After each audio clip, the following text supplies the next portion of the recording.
अच्छा जी आज साढ़ा ना जी दस्तरखान में चौथा धड़ा है जी। आज भी साड़ियाँ दूर देगा फुल साइज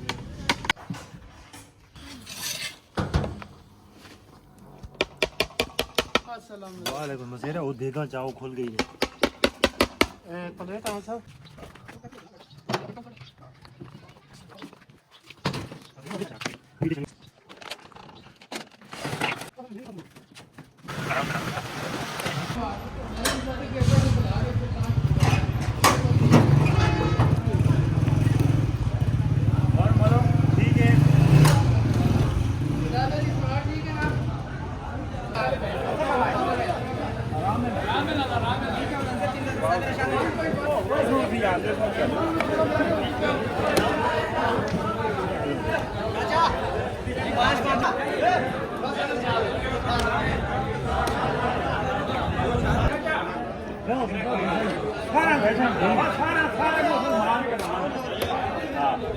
ਅਸੀਂ ਘਰੇ ਨਹੀਂ ਖੜਨੇ ਜੇ ਅਸੀਂ ਕੋਲ ਖਬਰ ਹੈ ਬਿਲਕੁਲ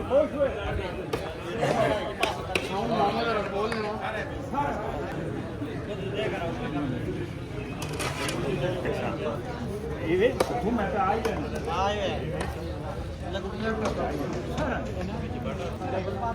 ये मैंने डिसाइड बात करूं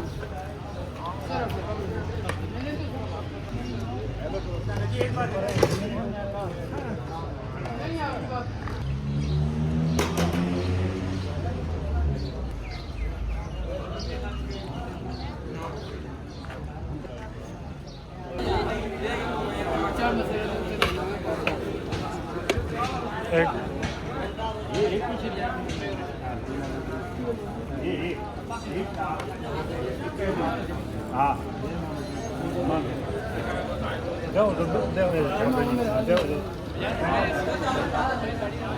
पाक देने बाबू ना